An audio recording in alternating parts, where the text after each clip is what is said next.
welcome to Sports News. Maria Sharapova drew on her fighting spirit once again to beat Simona Halep in a dramatic final and win her second French Open title. The Russian came through 6-4, 6-7, 6-4 in 3 hours and 2 minutes at Roland Garros. It was the 4th match in a row that saw Sharapova clinch victory in a final set. She's now won 5 Grand Slam titles, taking her to joint 11th on the all-time list alongside Martina Hingis. 40-0.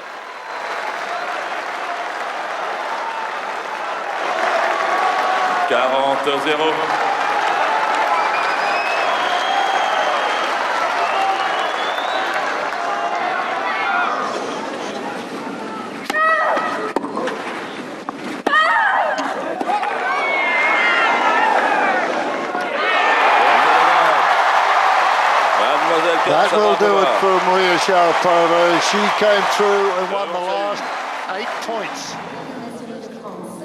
Ladies and gentlemen, today she has won her second French Open title, Maria Sharapova.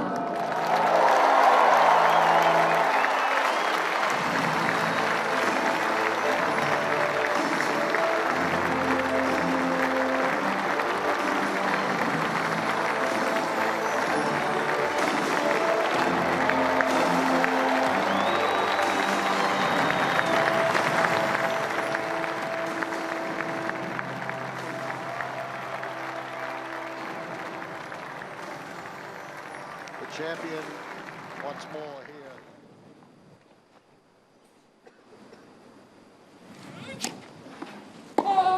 Meanwhile, Rafa Nadal will bid for an unprecedented 9th French Open title when he takes on old foe Novak Djokovic tomorrow, Sunday.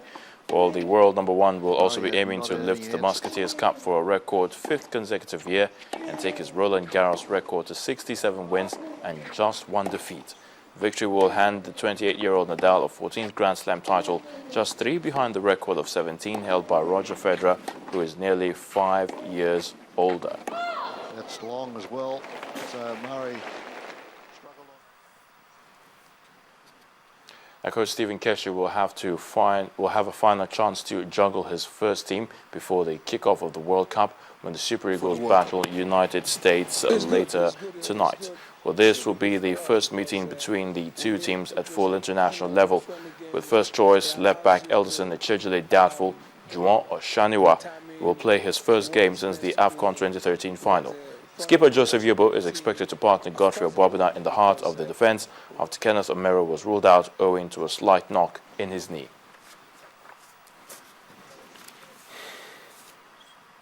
And that's in the sports news. The news at 10 continues in a moment.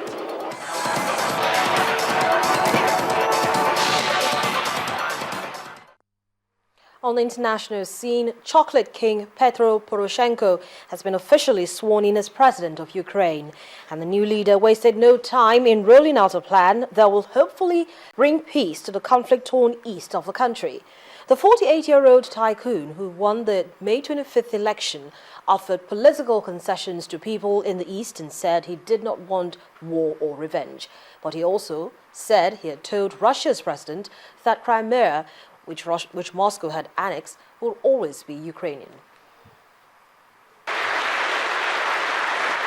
Ukraine's Petro Poroshenko was sworn in as president of his troubled country on Saturday as government forces battled pro-Russian separatists in the east. Taking the oath in an inauguration ceremony in parliament, Poroshenko, who will be the post-Soviet country's 5th president since independence in 1991, pledged to protect Ukraine's sovereignty and independence and safeguard the rights and freedoms of its citizens.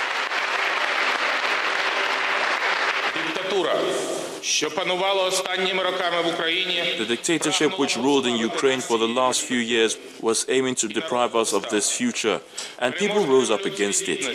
The victory of the revolution of dignity has changed, not only the authorities. The country has changed. The people have changed. The time of inevitable positive changes has begun.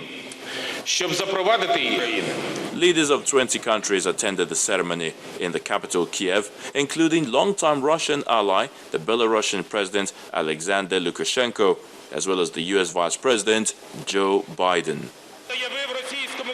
Poroshenko, who won a landslide victory after campaigning on the slogan "Live in a New Way," later laid out a program for restoring stability in the rebellious East and moving Ukraine into the European mainstream. Afterwards, cheering crowds greeted the new president in front of Kiev's St. Sophia Cathedral shortly after he took the oath of office in parliament. Supporters of the new leader braved the blazing sunshine to catch a glimpse of the president as he inspected a guard of honor and watched a military parade accompanied by a military band. Ukrainians now hope that the election of Poroshenko, who is married with 4 children, will bring an end to the most turbulent period in their post-Soviet history.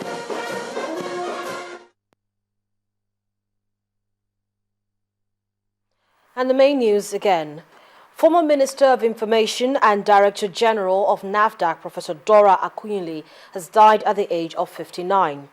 Condemnation has trailed the crackdown on newspaper distributors by the military, but the presidency has explained that the action is not a war against press freedom.